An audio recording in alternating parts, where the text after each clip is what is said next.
Well, good afternoon, everybody. First of all, I want to make sure that you guys can hear me. So I'm going to check on that and make sure that we got the audio issues worked out here this afternoon. Sean, his birthday is tomorrow, so happy birthday, Sean. Let me just give you guys give me a thumbs up if you can hear me at this point. I'm kind of watching, monitoring on Facebook here. And so we'll see what we have. Make sure I got everything right today. We're going to be talking about air pressure. That's what we're looking for today. So, in really, this is a kind of simple lesson. It's not going to go on for an extended period of time, but I see some thumbs up. So hopefully you are hearing me and it is all working well today. So that's a good thing. All right. So we're going to talk about air pressure today. But before we do, I want to show you a picture from last night. Fred sent this in to us, the picture of the full moon last night. Now, what makes last night's full moon so interesting is because last night's full moon was what we call a supermoon. It's as close to Earth as it's going to be really for the entire year. And it's called the pink moon, not necessarily because it's colored pink, but because this is when the time that the pink phlox are blooming, traditionally, traditionally speaking. So the moon actually very close to Earth at its closest point, perigee. And so we were looking at that last night, and you got a good shot at seeing it through some clouds here and there.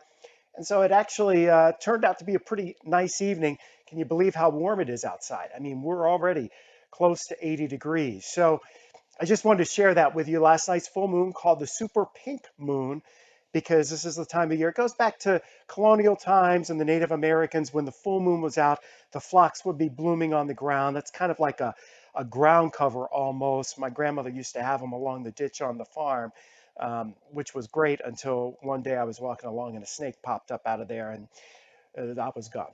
So anyway, we're going to talk about air pressure today. And you see it on the weather maps. You see those H's and L's, high pressure and low pressure.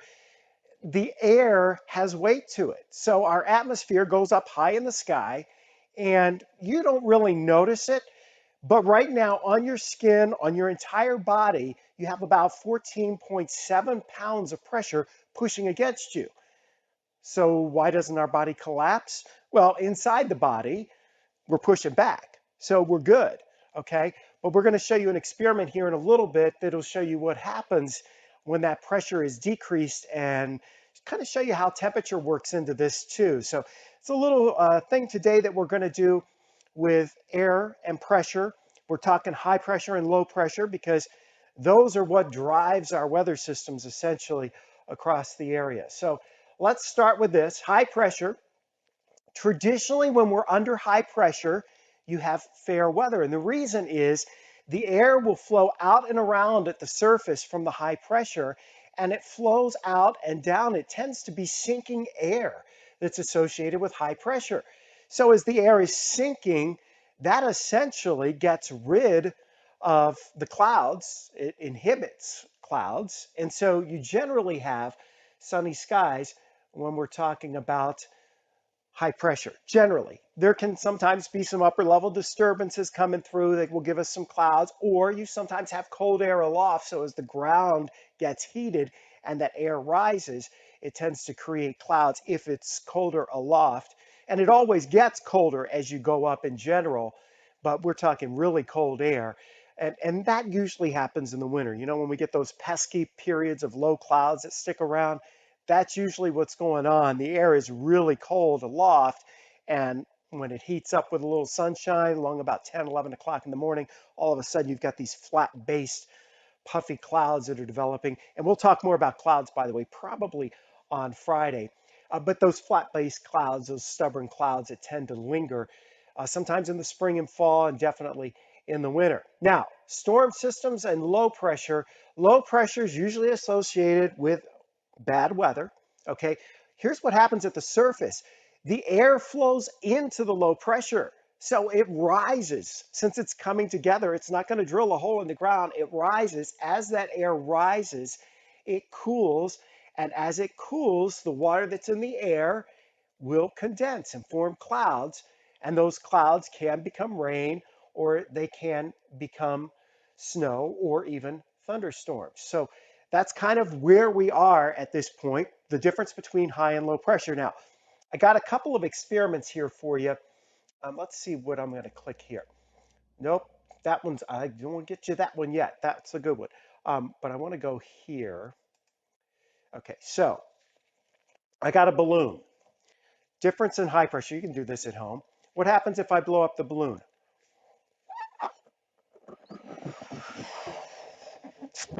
Okay, so we increased the pressure inside the balloon. So inside the balloon is high pressure. Outside here in the room, in the kitchen, is low pressure. What's going to happen if I let go of this? What's going to happen, huh?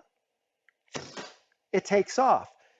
When you have differences in pressure, you get wind because you're moving air from high pressure to low pressure.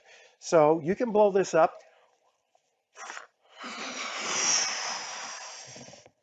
and we can let it out a little bit at a time. That's still high pressure inside the balloon because it inflated the balloon. That's how we do it. And then it'll move. That creates our wind. When you have differences between high pressure and low pressure, it creates wind. And a lot of those differences have to do with temperatures. Now, I got another little experiment here. This is just a standard 2-liter soda bottle. This is just a little wad of paper, okay, a little receipt. So I stick this in here. All right, you guys get a good look at that? Nothing fancy about it, just a stick of little piece of paper just stuck there right in the opening. Now, do you think I can blow that in there? Do you think I'll be able to actually blow that piece of paper into the 2-liter bottle? Okay, let's see. We'll give it a shot here. Okay, I'm gonna try. Nope, didn't go in. No, what did it do? It actually flew out. So why did it do that? Why can't I get this in here? You see it fly out? Why can't I get that in there? Well, here's the deal. There's air inside this bottle, and it's at the same pressure as the air outside. And in order for that little wad of paper to go in, it would have to push out some air. And it's not doing that. The air inside the 2-liter bottle is saying, nope, you're good. You can't come in. Okay, now if we had something heavier and you want to dump water in there, that's great. You fill this up with water, you're moving the air out. So when you have something that's a little denser, then it makes a big difference. Okay, Allison got it. Air's in the bottle. You can't do this. All right, so I have another experiment for you I want to show you right now. Since we're talking about air pressure, I've got soda cans and they have some water in them. Okay, we're going to do it a couple of times, and then I'll show it to you in slow motion. You kind of got a taste for that earlier. It's kind of really cool. All right, so I've got some water in this can. It's not all that full, but right now it's just regular water in a can. All right, now I'm going to bring the camera down so you can see this, what I'm going to do here. And maybe I might have to back it up just a little bit because of this bowl. All right, there we go. All right, so what I'm going to do, I'm going to take my can and put it here on the burner, on the stove. I'm going to turn the stove on. Okay, give it some flame. That's going to heat up the water that's inside the can. And we'll know when it's good and hot when we start seeing some steam pour out. This is just a cup of ice. I'm going to dump the ice. Of course, it was really cold ice. Into the water. Get it out there. So we're going to have some pretty cold water there. All right, we're going to move this over so you can see it well. So we're heating up our can. We're going to get our can nice and warm. And what that's doing is there's water in there, so that's going to create steam. And when that creates steam, that's going to push the air that's in there out. And so essentially you're lowering the air pressure because you're heating things up. Okay, in this case, because it can get out. Now, if I was boiling something and it was capped off where we couldn't actually get the air out on the top of the can, then you would be increasing the pressure inside the can. It would be building up. So here's what we're going to do. Looks like we're starting to get some water, get a little steam coming out of there. We're getting it up. What do you guys think is going to happen? It's going to be interesting. All right. So here we're going to take this. The can's up now. I'm going to turn the burner off. Can you hear it bubbling in there? I'm going to turn the burner off. Watch what happens. I'm going to take the can. Whoa! Did you see that? It crushed the can. Okay? It crushed the can. So why did it do that?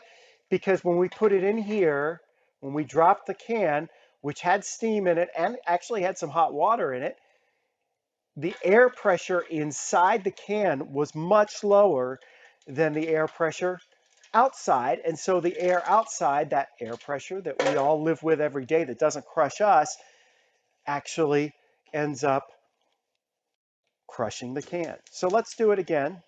We'll show it to you one more time. All right, we're going to heat this up. Got the flame going. So again, we're heating up the water inside the can. Once it gets hot enough to start boiling, it'll create steam. That steam is going to push the air out of the can. And then when we cool the can very quickly, when we drop it in that ice water, all right, when we drop it in the ice water, that cools the can very quickly, and the air pressure inside the can is so low that the air pressure outside will crush the can. All right, so we're going to give it another second here to heat up.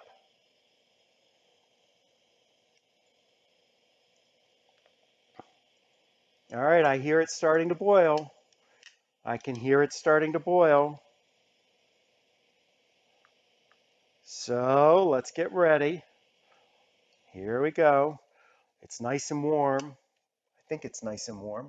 We've had the steam in there. There's steam. Whoops. Well, we're not going to touch it. There's steam coming out. Watch what happens. Uh-oh. I guess I didn't get it warm enough. Okay, guess what? There's still water in the can. Now I cooled it off so I can touch it. I didn't get it hot enough. Didn't get the water hot enough. So let's do it again. This happens sometimes with experiments. Sometimes it doesn't always work.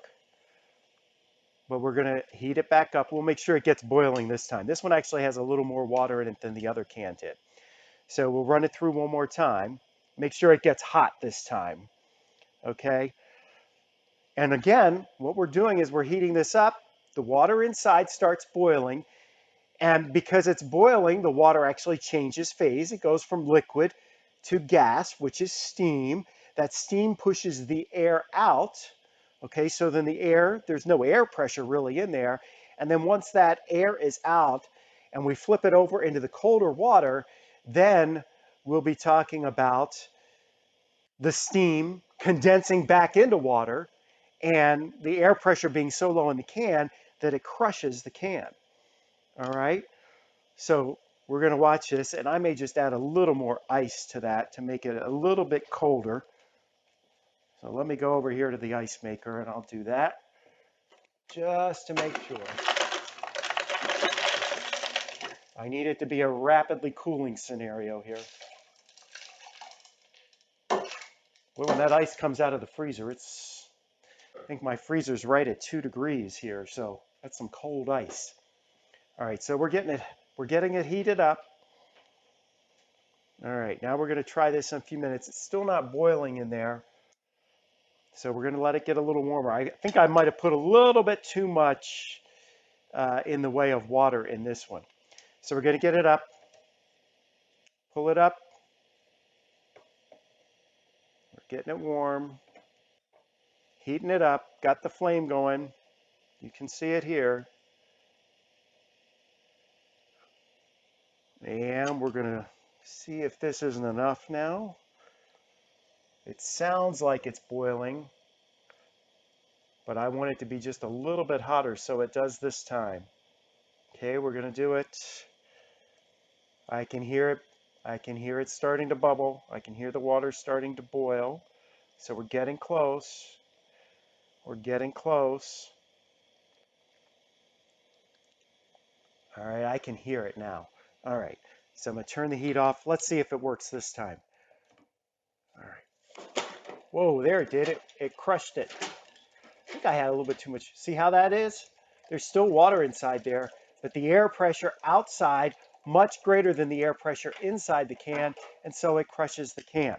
Now I want to show you what that looks like, uh, kind of in slow motion, if you will. This is what it looked like earlier when I did it, as we were putting the can in, and I didn't have a lot of water in this one, so that actually allowed it to get pretty hot. So watch this. This is in slow motion. It's your instant replay for those of you missing sports. Oh, you know what? No, I think it already did that. Hang on a second. You know what we're going to do? Let's go back because it didn't play. Let's play it now. There we go. It just kind of picked up where I had left it off when I was editing this in. So here you go.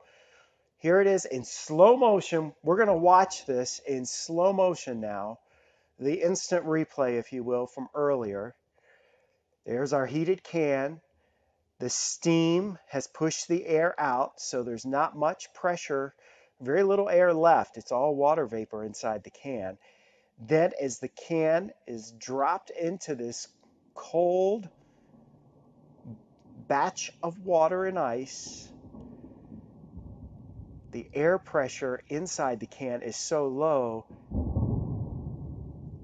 Yeah, that was a lot more dramatic. It actually crushed the can. So there you go. Isn't that cool?